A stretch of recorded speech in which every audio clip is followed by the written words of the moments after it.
trying to say words don't come straight from my head to my mouth.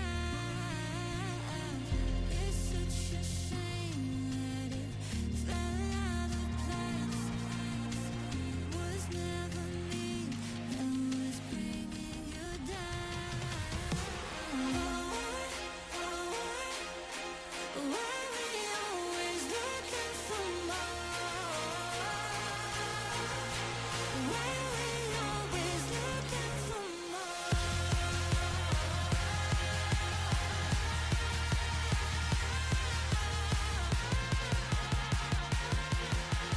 Why we always looking for more?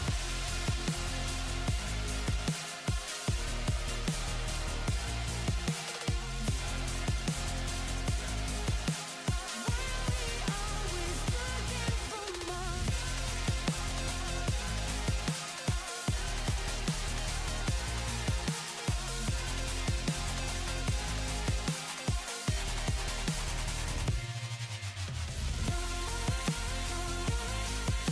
Why we always looking for more?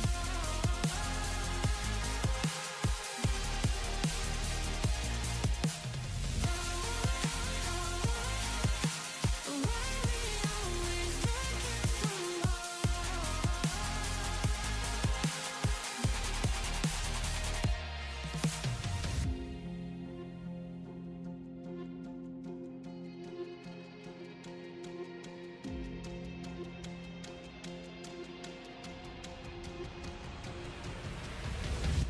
I wish that I could change what you wanted. I wish that I could change what you wanted. I wish that I could change what you wanted. I wish that I could change what you wanted. I wish that I could change what you wanted. I wish that I could change what you wanted. I wish that I could change what you wanted.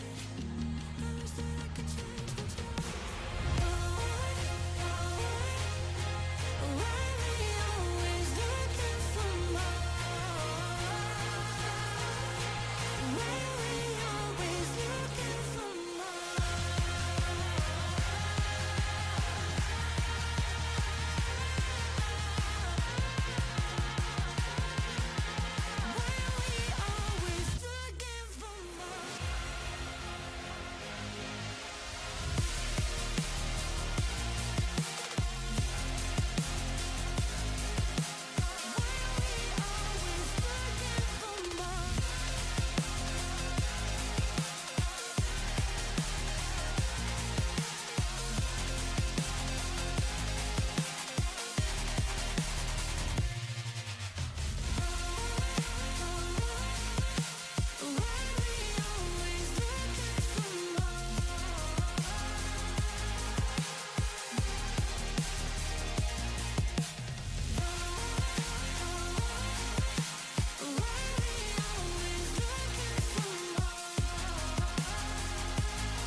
Been trying to change what I've been trying to say. Words don't come straight from my head to my mouth. It's such a shame that it fell out of place. Was never me that was bringing you down.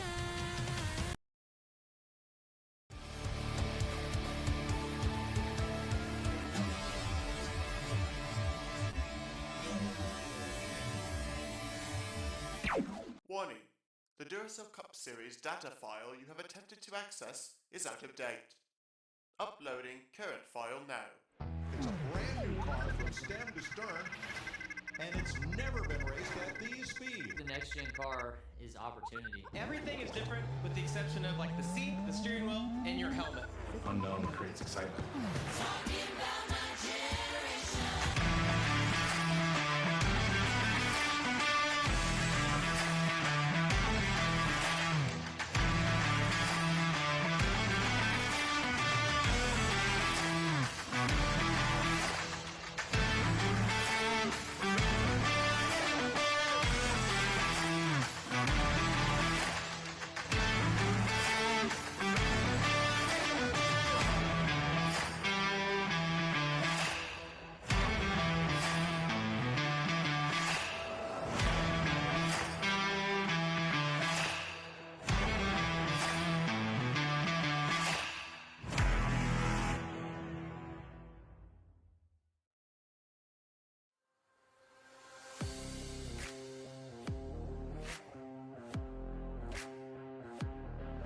Good afternoon, race fans, and welcome here to Talladega Super Speedway as it plays host to race number 34 of Season 6 of the NNSCRA Duracell Cup Series. Playoff race number 8, the middle race of the round of 8.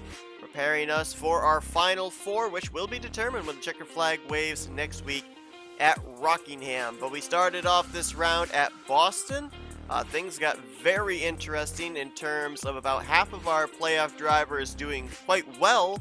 The other half really struggled, a couple of them with some DNFs, and so they're going to be looking to bounce back here today at Talladega. Next week, we go to Rockingham, which isn't exactly a predictable racetrack, but it's certainly not the wild card type of racetrack that Talladega or any super speedway is, so it's going to be very interesting to see here today. Based off of what we saw last week, how is Talladega going to set the table for the scenarios for our 8 remaining playoff drivers to try and make their way into the Final Four? So far, nobody's locked in. Jessica Shelton winning last week at Boston, non-playoff driver, means that at least 2 drivers are going to point their way into the Final Four. We could have upwards of 4 drivers have to point their way in if the non-playoff drivers continue to win during the course of this round, but we'll see. Talladega is very unpredictable.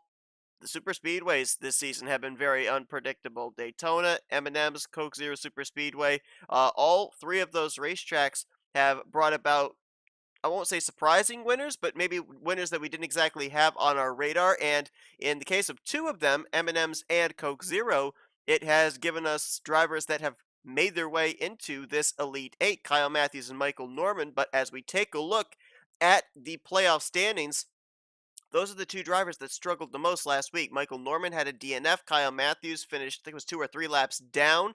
They are now sitting respectively 17 and 21 points behind the cut line, which you can make up that amount of points here today. 42 car field. It's super speedway type racing. You can work your way from the back to the front if you've got good momentum and good drafting partners very, very quickly.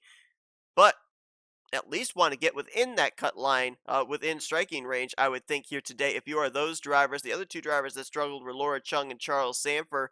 That's why all 4 of those drivers are below the cut line. Here today, Chung the shortest distance to that cut line, 12 points back. The drivers that did well last week, Jack Dunnard, Mitchell Collins, Keith Batson, and our cutoff line driver, Destin Bolin. That is why they are above the cut line. So we'll see. We'll see if there's going to be some fluctuation of who's in, who's out once this one is concluded. But it's Talladega Super Speedway, the 2.66 mile racetrack, definitely is ready to play its part into who's going to be advancing to the Final Four and who is not. It is the 5th time that we have come to this venue, and I believe, I might be wrong, but I believe that every single season we've been here, the race winner has not been a playoff contender and has not automatically advanced into the Final Four. Will we see that here today? We'll have to wait and see. It's an all-Ford front row, though. Jesse Turner is going to line up on the pole position alongside of our highest starting playoff contender, Mitchell Collins. Collins second in points, 8 points to the good. Would love to pick up a 3rd victory and an automatic ticket into the championship battle. Jesse Turner, the pole sitter, comes into this race 32nd in points, 3 top 5s, 8 top 10s. Really trying to get something going here, as it's been a fairly struggling year for Lake Effect Autosport overall. Benjamin Snyder, the rookie, has shown some really good pace the last couple of weeks. He's been the best car in the stable. Reese Banks, though, that rookie has really struggled. He's 41st in the points. He ended up getting, I think it was his first top 5 a few weeks ago, and he's only got 2 top 10s. So trying to get a little bit of a spark here, a little bit of a silver lining. It's been a pretty dreary cloud for that 3-car organization here in Season 6, and maybe able to do it here today. Ryan Butcher looking for his 3rd win on the season. We saw him go to victory lane a couple of weeks ago. He is going to line up on the outside of row number 2 alongside Reggie Fogelman. We haven't seen Fogelman go to victory lane since last year when he was driving the number 44 for 4 Racing Enterprises. Fogelman's 33rd in points. We talked about this last week, how Austin Plant really has been the only driver outside of playoff contender Jack Dunnard that's shown any signs of life for Northeast Motorsports. Both Reggie Fogelman and Benjamin Miles outside the top 30 in points coming into this race. But it's time to go down trackside. It's time to get those most famous words in motorsports, and it's time to go racing here for 38 circuits at Talladega Super Speedway. Is this on? Drivers, start your engines. Toyota TRD Camry pace car will lead the 42-car field off of pit lane. You'll see your starting lineup on the right side of your screen. Your 8 playoff drivers highlighted in yellow. A little interesting point that I wanted to make you notice when you see the second half. All 3 of the Young Motorsports Fords starting shotgun on the field.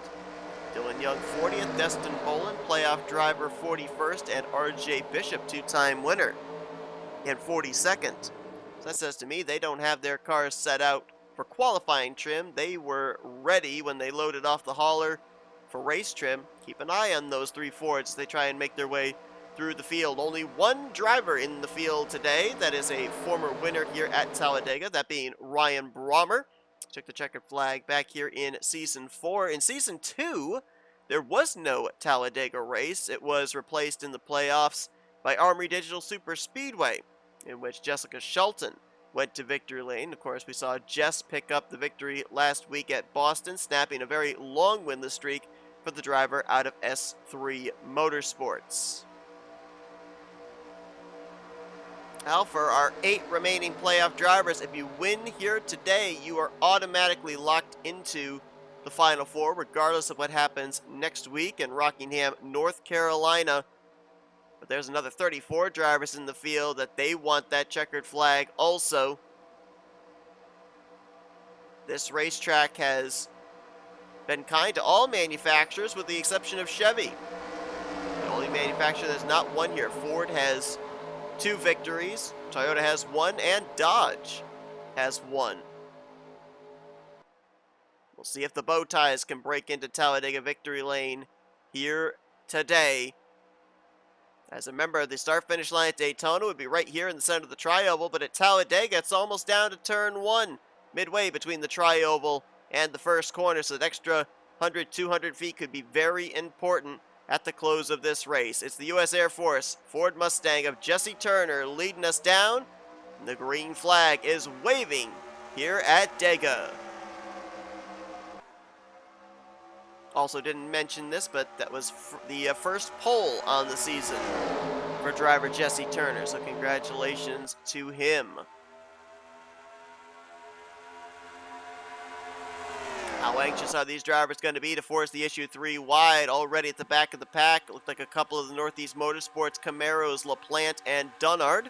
We're trying to make something work. Fitzwater going to step out of line up there around the 7th spot. He'll go 3 wide with Cody Lamas in the middle and Dylan Poteet on the top side. And Poteet's going to get shuffled out of the top 10 as a result of that 3 wide formation. Jesse Turner going to lead the first lap as he hits the start-finish line. Fogelman in second. Quentin Moore under fire for third. Nope, going to tuck in front of Zachary Fitzwater. Keeps Zachary Fitzwater in 4th, and Michael Norman up into the 5th position with Kyle Matthews right behind him. Remember, those are the two drivers that are the furthest down, 7th and 8th in points, coming into this one. Quentin Moore going to make a move for 2nd place on Reggie Fogelman. Fuel window for these drivers, should we end up having green flag runs long enough to warrant green flag pit stops, somewhere in the realm of 18 to 20 laps. And this is one of the few racetracks where the AI have actually learned how to hot pit. You'll see them come flying down pit road of upwards of around 120 miles per hour. But they do not get penalized as long as you are on the brakes, as is the art of hot pitting. As long as you are on the brakes and do not let off the brakes until you reach 55 miles per hour, the hot pit is successful, and you do not end up having to serve a 30-second penalty or a pass through the following lap. Rob Evans now for 2nd place on Mitchell Collins, who's been kicked up to the 2nd groove. Michael Norman got kicked up to the extreme outside line. He's starting to fade back with Quentin Moore and Reggie Fogelman, and now it's Rob Evans that's separating the teammates. Reese Banks right behind him, trying to get up there with Jesse Turner. The other Lake Effect Auto Sport car not that far back, Benjamin Snyder, last time by, I think he crossed in the 9th position. There you see him on that inside line, the Race Gear Merch Ford Mustang, just ahead of the 70 of James Qualls. Evans takes a look here to the inside for the race lead. Oh, someone blew up in the middle of the pack. I see black smoke erupting. Who is that? Is that Kyle Matthews? That is Kyle Matthews, the defending champion. Engine failure right in the middle of the field. There is no caution. He was able to get down onto the apron going into turn 3. It's going to slow up a lot of drivers that were behind him, but we stay green. And Kyle Matthews came into this race in the 7th seed, 17 points behind the cut line. Mechanical problem for him here today means that Kyle Matthews will be going into Rockingham in a must-win situation if he's going to advance into the Final Four and defend his championship from Season 5. Tough break there for Kyle Matthews, and that just completely split up the field. You've got, what, about 17 cars, it looks like, up in this lead pack now? No, less than that. About 14 cars up in this lead pack. Then you drop back here to Cole Deaver and Ryan Butcher, Michael Norman, Quentin Moore. Here's the 2nd pack that were all trying to make their way around, trying to figure out how to maneuver safely around Kyle Matthews. I don't know if they're going to get formed up here and be able to reel in the front pack or not. We'll keep tabs on that, but right now you've got officially 15 cars, up in this lead group as Noah Hendrickson, we saw, took the race lead away from Rob Evans, and he is now in control in the Haas Racing Toyota Camry. We talk about the drivers at super speedways that normally aren't on our radar. How about the opportunity here today for a driver to get their first win on the season? We saw Jessica Shelton do it last week. There's a lot of drivers that still are looking for a victory this year. A lot of big names: Dylan Young, Jose Mills, Austin LaPlante, James Qualls, Nathan Ormond, Noah Hendrickson, the race leader, Dylan Poteet, Levi McIntyre, Rob Evans, Cole Deaver, Carson Gumm, Ryan Brommer, Cody Lamas, Anthony McCrory, Benjamin Miles, who's now taking a look on the inside here for the race lead. I mean, there's a lot of drivers that still have not found victory lane yet this season. You know, it's kind of interesting. I was thinking about this last week.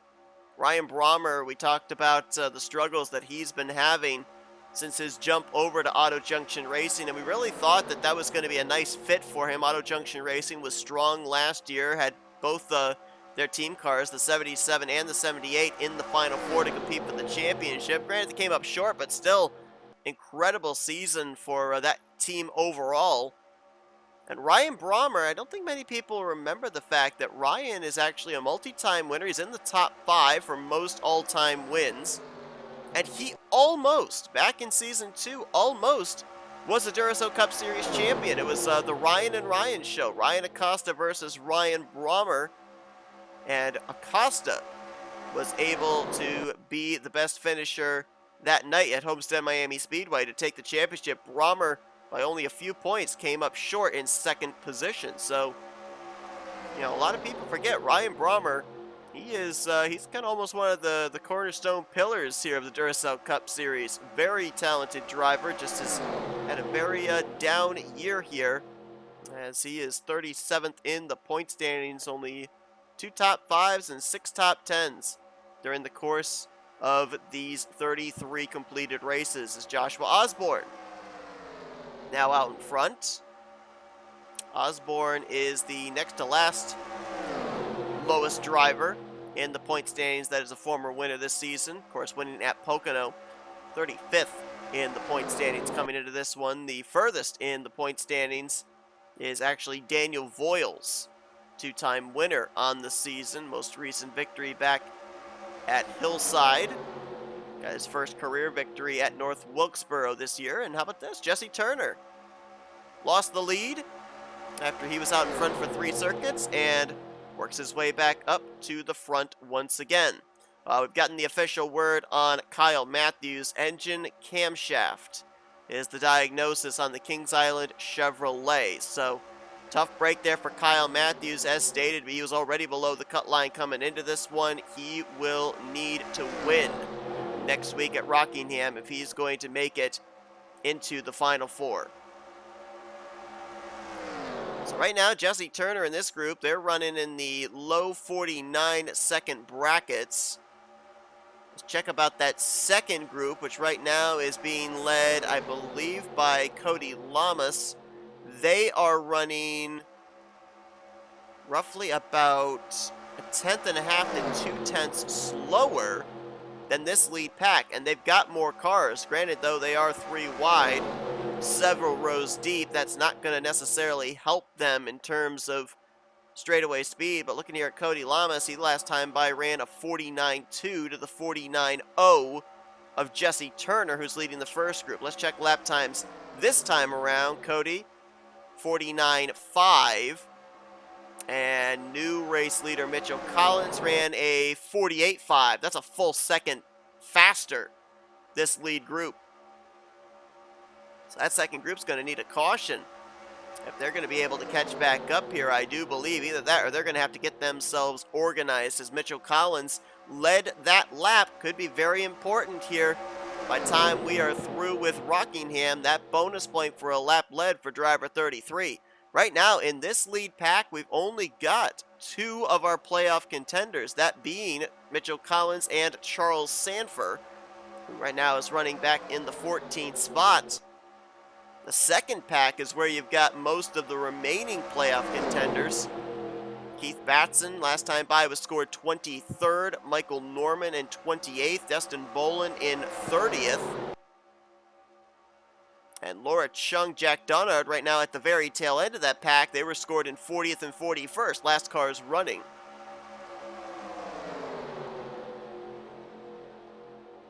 Benjamin Miles to the point. Boy, you talk about how super speedways tend to cater to the underdog or the driver that's struggling in points. I think that Benjamin Miles would certainly fit that. Dead last in the standings. And looking to see if maybe he can, well, try and get a little bit of a bright spot on what's been a very dismal Season 6 here in Duracell Cup Series competition. Noah Hendrickson now going to look to his inside and try and take the lead here. You look up in this lead pack, you've got Miles, Hendrickson, I see Qualls, saw Anthony McCurry back there, Benjamin Snyder, Jesse Turner. You got a lot of candidates right now. Jose Mills there as well. They could all be in the running for their first win on the season, and we're getting close to that potential first round of green flag pit stops also.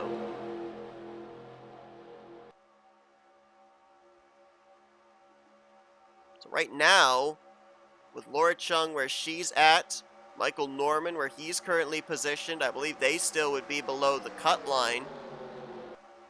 Destin Bolin has picked up a number of spots since the start of this race. There he is in the 12. He just got taken 3 wide, crossing the line in 21st, but Remember, he started this race from 41st, so he has gained 20 spots since the green flag dropped. Laura Chung has actually now made her way up to the front of this pack after she was at the back. So I think right now you're looking potentially at Charles Sanford, Destin Bolin, Laura Chung, and Keith Batson, maybe for the drivers that would be battling around that cut line. Charles Sanford, by virtue of being up in the lead pack, right now the furthest he could fall would be the 15th position. Same deal for Mitchell Collins. Collins was already above the cut line coming into this one.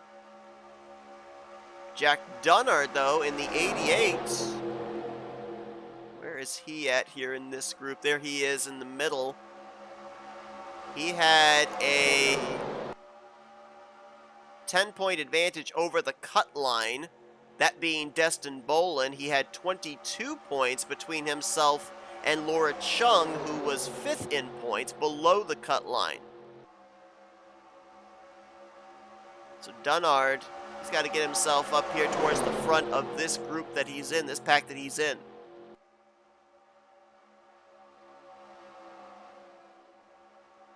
Keith Batson making a move there. Trying to get himself up to the front of this second pack as Michael Norman kind of channeling the Innerdale Jr., the Innerdale Earnhardt, whichever Earnhardt you want. Moving low, moving middle, moving high, keeping them all stacked up 3 wide behind him. Right now, the best that any of these drivers can be is 16th, where Michael Norman is currently running. You can see them in the same camera shot as the top 15 drivers, but still looks like the lap times are favoring pack number 1. That last time by, Mitchell Collins ran a 48.926. The leader of the second pack, Michael Norman, ran a 49.219. So that's another 0.3 difference between the two.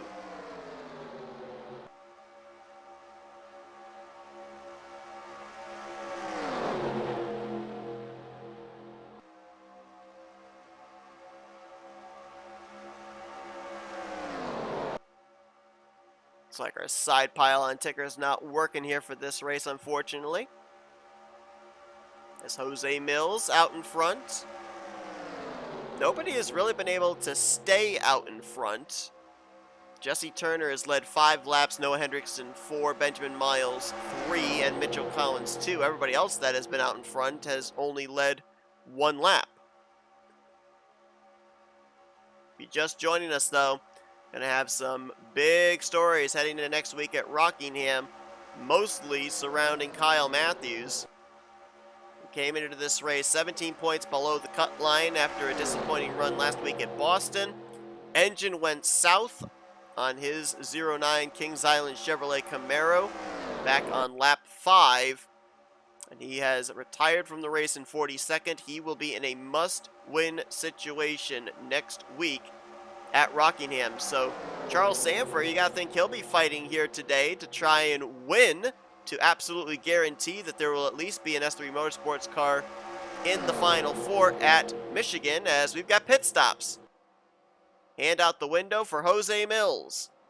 And there's going to be some others coming down with him. Hendrickson, Snyder, Turner. Whoa, a little contact back there between Hendrickson and Snyder. A little hot coming in for the 74. All 3 of the Lake House Sport Fords are in, with Reese Banks joining, Mitchell Collins, Ryan Brommer, Benjamin Miles. Here's a bunch of the cars that were in that second pack, an opportunity for them to maybe be able to catch up with the lead pack, especially if the field gets broken up into little packs. You might end up seeing some of those drivers that were 16th place on back be able to get back up with the lead group and a shot of winning this race. Anthony McCurry led that lap. Not sure if he's coming to pit road or not. He got shuffled up to the top with Charles Sanford. Let's see if they're going to pit. Nope, they're going to stay out. One more time. Fitzwater's in. James Qualls. Ooh, look at Rob Evans. Going to pick up a couple of spots there with a very hot entry into pit road. Got into the back of James Qualls a bit. Joshua Osborne in along with Matt Haas. Here comes drivers from the second group. Look how fast they come in. Oh, Will Hoer almost ran into the back of Ali Liera. That was close. As Jose Mills leaves pit road. Those drivers are going to be just barely on the tail end of the lead lap as McCrory and Sanford are still yet to hit pit lane. They'll cycle back around once the 61 and the 03 are on pit road. Looks like those are the only two drivers left to pit. Everybody else has already been on pit lane and taken service. And here come the two Chevrolets. One out of Fortnite Squad Racing and one out of S3 Motorsports. We'll see if that gamble there by Charles Sanford, if that pays off. These drivers right now coming to the completion of lap 20. Most drivers came to pit road at the completion of lap 18, which would say to me they could only go another 18 laps, which puts them 2 laps short of the finish. For Anthony McCrory and Charles Sanford, they might be able to make it the rest of the way. You saw that lengthy pit stop for the 61, but they were making absolutely certain that they got that car full of fuel. Going to do the same thing with Charles Sanford. Can he and McCrory leave together is the question. Looks like they're going to. Dylan Pote, Reggie Fogelman, last week's winner Jessica Shelton. There's playoff driver Laura Chung, two-time winner Daniel Voiles. And this right here might be the exchange for the race lead. Noah Hendrickson and Benjamin Snyder, the rookies, ganging up on the veteran Jose Mills in the 38. We're looking for the 61 and the 03. I think that was Sanford just up ahead there. They're going to get around him. And I think they're going to have enough momentum to get around Anthony McCrory as well. 66 of Zachary Fitzwater, though, I think. Yeah, he's ahead of them. I think Fitzwater might actually be the leader. Extended stay on pit road for the 31 of Dylan Poteet. Not certain what the issue is there on the Peak Antifreeze Menards Chevrolet Camaro. If it's garnishing of a NNSCRA split cam, we will be showing that to you. Let's see, does Fitzwater jump up to P1 here as he crosses the line? He does indeed. Nice job there by Zachary Fitzwater. And that Evans Gardner Motorsports pit crew he's going to be the race leader. McCrory going to be in second. Noah Hendrickson third. Benjamin Snyder fourth. Sanford will cycle to fifth. Jose Mills is sixth. Seventh for Rob Evans. Eighth is Ryan Brommer. Mitchell Collins ninth. And Benjamin Miles will be in 10th. 11th, James Qualls. Reese Banks will be 12th. Matt Haas, 13th. 14th, Jesse Turner. 15th place now going to be Nathan Ormond. And these are drivers that were in that second group. They've now split up into another second group, but much smaller. And we'll see if they're going to be able to reel in this pack that continues to grow as they now swallow up Jose Mills, Charles Sanford. They're about to do the same to the top four there. McCrory, Fitzwater, Snyder, and now new race leader, Noah Hendrickson. I think it slowed up a little bit there when they caught Anthony McCrory. That might help that second pack out just a bit. Who right now are running, well, actually we've got to wait for scoring to update. They are running about 6.5 seconds behind the tail end of this lead pack. Talladega is always known for the dreaded big one. I'm not sure we're going to see the big one today. I think this is going to be a race of fuel strategy. And remember, the two drivers that went the longest, at least up here in this lead pack, were Anthony McCrory and Charles Sanford. Drivers that came to pit road at the completion of lap 19, they might be able to make it. But all the drivers that came to pit road coming to the completion of lap 18, I'm not certain that they're going to be able to make it the rest of the way. And it's going to be interesting to see, how long a driver wants to stay out in front, because you actually cut the wind and use up more fuel, creating the draft for the other drivers behind you every lap that you're out in front, not having the aid of draft of somebody ahead of you. So in the case here of Noah Hendrickson, he's led 6 laps, but how many more does he actually want to lead if he's one of those drivers that is questionable on whether he can make enough fuel? Even I think you could stretch it as far as to say, if Anthony McCrory or Charles Sanford came up here and led the rest of this run, they could be a lap short. Well, we've got them projected about 1.5 laps to the good. If they came up here and they led a majority of this run out in clean air, they would use enough fuel that I think it would put them actually short of making it to the finish. That's just how important it is to have draft when it comes to a fuel strategy type race. It's interesting, when I was talking at the beginning of the broadcast about the possibility of drivers getting their first win on the season. Last year, we ended up having a driver get their first win of their career, and that was Pedro Lucas for No Limits Racing. Look at Noah Hendrickson right here in this number 80 car. We've had so many rookies that have picked up their first career victories this season, including the driver behind him, Zachary Fitzwater. Destin Boland's gone to victory lane 3 times. Dunnard, Chung, Hoer, Moore, Johnson, Fogler. They've all found victory lane, donning the rookie stripes. Could be back-to-back seasons where we end up seeing a rookie, get their first career win here at Talladega Superspeedway.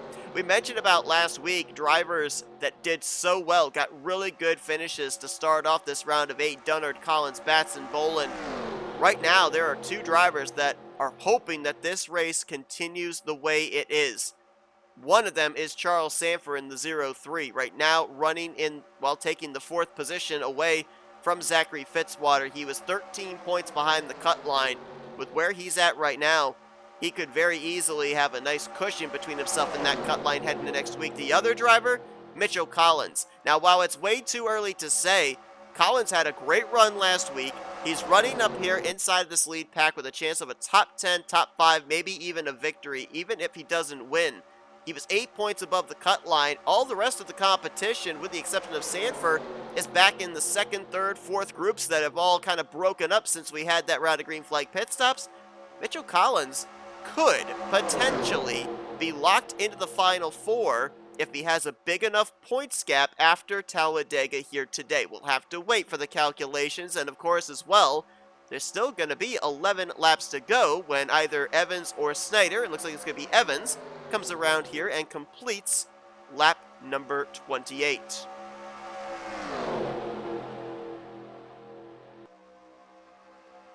Let's try and follow up on that second group, see if they're making any progress. Got all 3 of the KB Racing Enterprises cars in this pack, the 34, the 63, and the 39. And they are right now over 8 seconds, 8.1 seconds behind the nearest car. Actually, they gained a little ground that time. They gained a little ground that lap. About 3/4 of a second they gained, but they're going to need a lot more help than that. Then you've got a 3rd pack, which last time by was led by Levi McIntyre. It's not led by Levi McIntyre this time. He got kicked up to the 3rd group. Dylan Young is now leading this pack. This is 23rd place on back. And a lot of your playoff drivers are in this group, including Norman, Boland, Chung, and Dunnard. If you're Michael Norman, Laura Chung, and Jack Dunnard, you are not happy with where you're at right now. Destin Boland came in the cut line driver. He's trying to stay ahead of Laura Chung, because those two could be basically fighting for who is the first above and the first below the cut line heading into Rockingham next week. I think this pack actually might be catching pack number 2. Let's check out lap times. Dylan Young, 49.4 last time by. Lead pack, 48.8. Okay, so they're a little bit quicker, a tick quicker, but they don't have nearly as many cars in this pack, so I think that second group might be reeling them in. Which is bad news for Keith Batson, because I think he kind of likes being on his own little island for the moment. No other playoff contenders in this group of 8 with him. Best he can finish in that pack would be 15th. You could see pack 2 and 3 in the same shot. You could not see pack number 1 in the same shot. And we've got some stragglers that the leaders are going to catch. Nick Gunther. Boy, the wheels have fallen off the momentum train for that Mazda. Got eliminated from the playoffs. Didn't have the best of performances last week at Boston. And now running in the 40th position. Last car on the lead lap, Austin LaPlante, just up ahead of him in the 48, 39th place for him. Dylan Pote, we saw still sitting on pit road. No idea what is wrong with that car. He is 11 laps down. They have yet to push him back to the garage. They, I guess, still have hope of getting him out there, but I don't know to what end.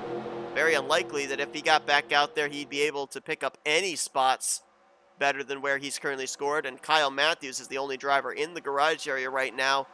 Had that mechanical problem, the engine exploding on lap 5. Engine camshaft was the confirmation we got for the playoff driver that will have to win next week at Rockingham if Kyle Matthews is going to be a 2-time and a back-to-back champion in Duracell Cup Series in advancing to the Final Four.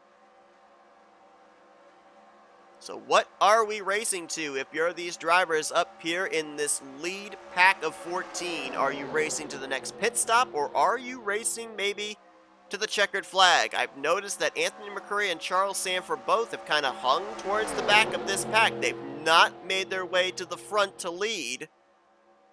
Those are the two I think we got to keep an eye on here, because whoever, by the time we get around to 2 to go in that white flag lap, whoever is ahead of the 2 is more than likely going to be the one to win this race. That is if they're the only 2 that can make it. There could be some other drivers that saved a bit here, saved that lap or 2 that they were lacking based off the timing of their first pit stop. It's like Cody Lamas in the 13 has been reeled in by Austin LaPlante and Nick Gunther. He'll be in danger of going the lap down as well. It'll be those 3 drivers. The rest of the drivers on the tail end lead lap are at the very tail end of pack number 3, which is right now with the leaders coming out of turn number 4. I believe they're just now midway down the back straightaway, so very unlikely they will be caught. But these 3 drivers that are about to be reeled in could be the proverbial X factors, whether it be in terms of holding up, blocking, or being a drafting partner for somebody here in the closing stages.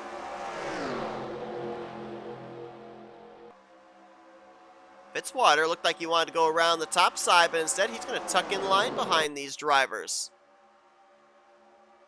And now you got the race within the race, because the 48, the 55, and the 13, they're all battling for position. 38th, 39th, and 40th intermingled here with the drivers that are battling for the race lead.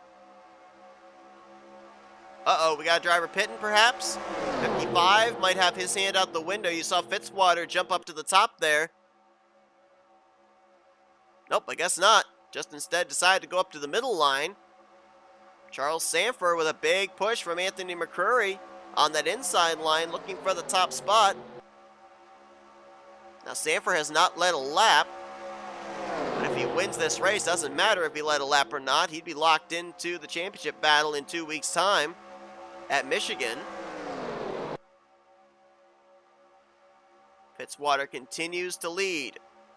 All right, so I don't think we're going to see anybody on pit road this time, but next time by would be coming to the completion of lap 36, which would be around the 18-lap window. Oh, actually, check that. We might have some drivers coming to pit road right here. Let's see. LaPlante in the 48 is in the lap car, and he's going to be the only one. Of course, LaPlante was running out there by himself for a good portion of that run, so he would have consumed an awful lot of fuel. I think you're going to see a lot more drivers on pit road this next time by. And I think Fitzwater might be one of them. He's been out in front here for a number of laps. He just completed, I believe, his 5th lap led. Noah Hendrickson, I think, has got the most laps led bonus point locked up. 10 laps, only driver that has led double digits here today. And here comes Ryan Brommer. Remember, I mentioned, he's the only driver in the field that has formally won here at Talladega 2 seasons ago in Season 4. Where's the driver the Twix Camry got cooking? Let's see. Is anybody coming to pit road this time? Any hands out the windows? Doesn't look like it. Nope, not from this lead pack. Gonna be 2 laps to go this time by. Mitchell Collins, playoff driver, gets kicked up to the 3rd line. Gonna get drifted back to the rear of the field. Fitzwater sees 2 laps to go. Here comes Ryan Brommer. Here comes James Qualls. Rookie Reese Banks now, 4th on that inside line. Rob Evans going to move into the 5th spot. Do we start racing it up here potentially for the race win? Do these drivers feel they're good to make it on fuel?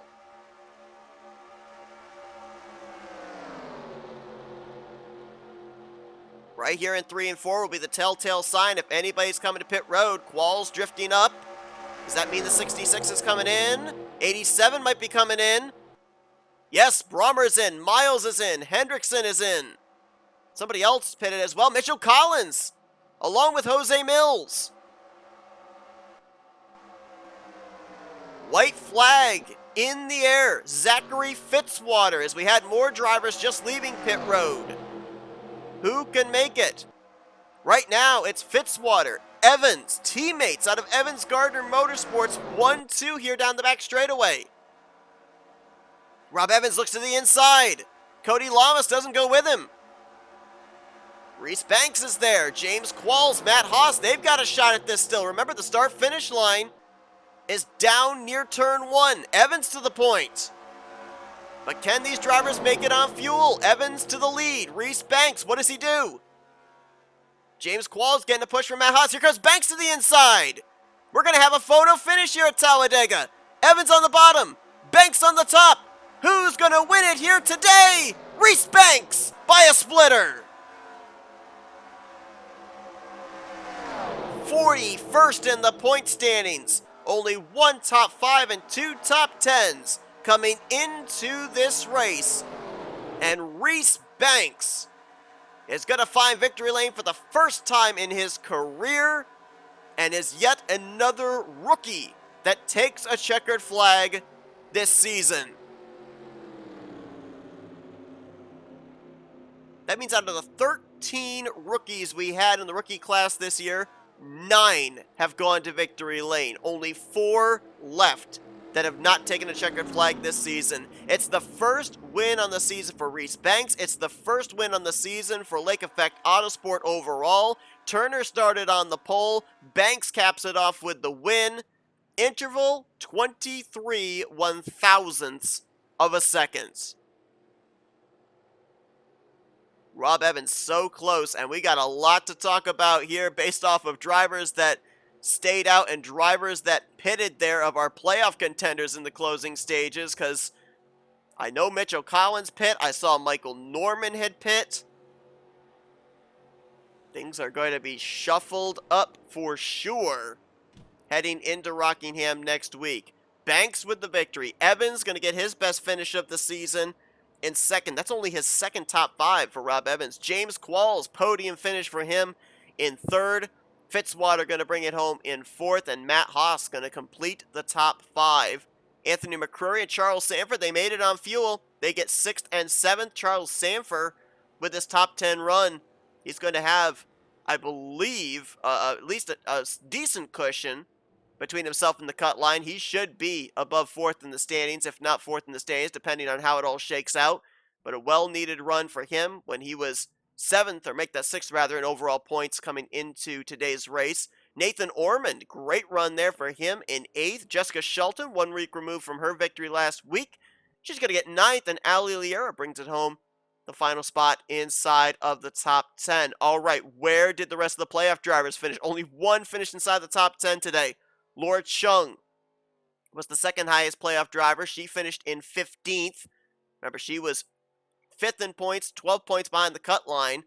Was this enough for her to be able to move up into potentially a Final Four position? And then you got to go all the way down before you find the other 6 playoff drivers. Look at this. Mitchell Collins, 27th. Keith Batson, 29th.